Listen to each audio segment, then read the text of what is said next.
Well, I am blown away. When we started this YouTube channel and also the Facebook page that accompanies it, we did so because we had come to a decision as a family.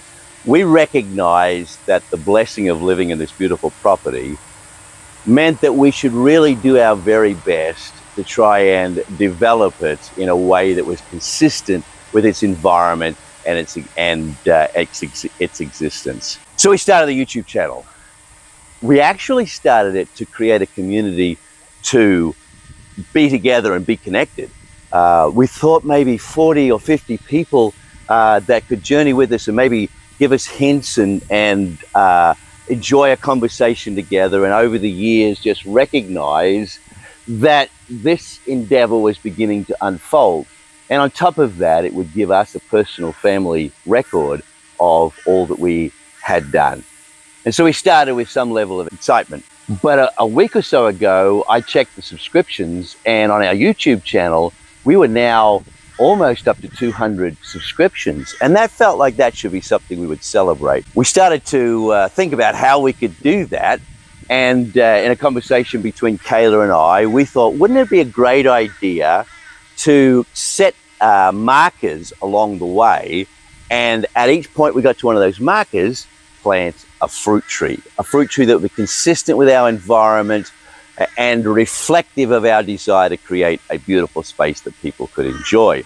And so we thought, well, let's set the first marker at 200. Before we knew it, we were at 250, and we passed 250 just yesterday. So I went out and bought our first plant. This is a Sanshu Nashi pear. I didn't even realize that Nashi pears of this variety are actually a subtropical plant. And that really sparked my attention. And then I discovered it's not uncommon for these Nashi pears, Sanshu Nashi pears, to be planted in southeast Queensland and northern New South Wales. So that was it. For our 250 marker, we are planting a Sanshu Nashi pear to celebrate. We discovered, or I discovered when I was researching it after I had bought it, that this plant works best if it's paired. The cross-pollination is important to the process going forward. We'll get another one at 350 and plant that one. So the Nashi plant has got to be planted up to probably about the height that is in this pot. We have to be very, very careful that we do not get this part below the surface. That's where it is grafted in. I also have my supply here of dirt and stuff to make it work. I have my bark chip, I have manure, I have a little bit of ash mixed in with the dirt, and I also have some compost in there as well. So that is what we're working with. We're going to go over here and plant the tree right there.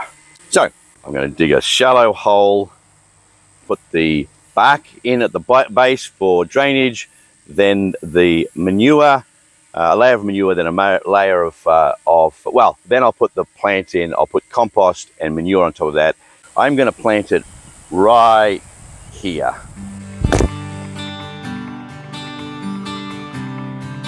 I'm wanting to make this about 30 centimeters around.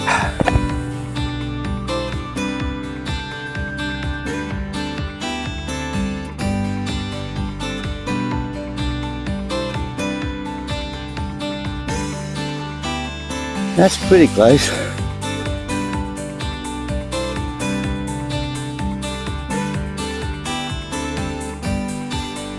Oh man, there you go. First of all, some bark chip, then some manure. Manure, ash, bark chip combination. Now, some actual compost. Oh, there's some worms in that compost.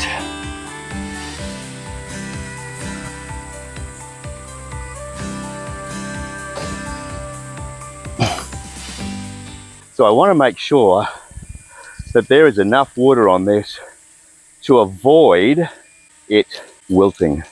I think that should be good for now. Here's the plan. When we get to 350, I'm going to plant another Nashi pear plant right there. They'll pollinate each other. At 500, 750, and if we ever get to 1,000, then what we will be doing is planting fruit trees that people comment on. So if you're going to make a suggestion, would you please tell us why that would work, why you choose that plant? And maybe it's because it has some special memory to you. So if you could tell us why you choose the tree you're choosing, and if you can, could you leave some instructions on what would be the best way to plant that tree? So thanks very much. Hopefully this has added a little dynamic to our process. We never anticipated this would happen in this way. So we're very excited. Thank you for subscribing to date. Stay on the journey with us. I am thinking this whole process of getting to the point where we feel like, wow, we've really done something, is going to take about 3 to 5 years. And these will be bearing fruit at that point.